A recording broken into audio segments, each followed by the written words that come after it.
बुल्ढाना जिले के शेगांव में संत गजानन महाराज मंदिर परिसर स्थित होटलों और मिठाई दुकानों पर खाद्य एवं औषधि प्रशासन ने छापेमारी की। जांच के लिए खाद्य पदार्थों के नमूने लिए गए और नियमों के पालन की जांच की गई। बुल्ढाना जिले के शेगांव स्थित संत गजानन महाराज मंदिर परिसर में खाद्य एवं औषधि प्रशासन ने होटलों, मिठाई दुकानों और खाद्य प्रतिष्ठानों पर विशेष जाँच अभियान चलाया। कार्रवाई के दौरान अधिकारियों ने पेड़े, खोवा तथा अन्य खाद्य पदार्थों के नमूने एकत्र कर प्रयोगशाला जांच के लिए भेजे। अधिकारियों ने बताया कि कुछ प्रतिष्ठानों में आवश्यक दस्तावेजों और खाद्य सुरक्षा नियमों के पालन में कमियां पाई गईं। वहीं प्राथमिक स्तर पर अधिकारियों ने आशंका व्यक्त की कि कुछ नमूने निर्धारित गुणवत्ता मानकों के अनुरूप नहीं हो सकते। हालांकि इसकी अंतिम पुष्टि प्रयोगशाला की रिपोर्ट आने के बाद ही होगी। इसके अलावा अधिकारियों के अनुसार कुछ स्थानों पर एक खाद्य पदार्थ के नाम पर दूसरे प्रकार का उत्पाद बेचे जाने का मामला भी जांच के दायरे में आया है। खाद्य एवं औषधि प्रशासन ने स्पष्ट किया है कि जांच रिपोर्ट के आधार पर नियमों का उल्लंघन करने वाले प्रतिष्ठानों के विरुद्ध नियम अनुसार कार्रवाई की जाएगी। इस कार्रवाई से पूरे शेगांव शहर में चर्चा का माहौल है।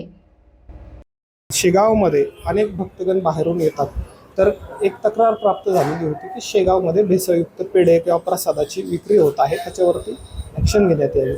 सदरच्या बाबत मी अन्न सुरक्षा अधिकाऱ्यांना यापूर्वी सुद्धा निर्देश दिलेले होते किंवा त्या पद्धतीने त्यांनी तपासण्याही अगोदर काही केलेल्या असतील, परंतु आजच्या दिवशी मी स्वतः शेगावमध्ये येऊन अनेक दुकानांमध्ये सुरुवातीला फिरलो आणि विचारणा केली की आपण काय विकत आहेत। तर त्यातल्या बऱ्याच विक्रेत्यांनी मावा पेढा किंवा मलई पेढा अशा प्रकारची विक्री करत असल्याचं आणि तसं मला ग्राहक समजून त्यांनी माहिती दिली। पुन्हा विक्रेत्यांना एकच आवाहन करेल की जर तुमच्याकडे बाहेरून येणारा अन्नपदार्थ असेल किंवा कोणताही कच्चा माल असेल किंवा पक्का माल असेल, त्याची अगोदर आपण बिलं घ्या आणि ज्या स्वरूपाचा तो माल आहे त्या स्वरूपातच तुम्ही ग्राहकांना त्याची विक्री करा। ते डिस्क्लोज करा की याचे घटक काय आहे।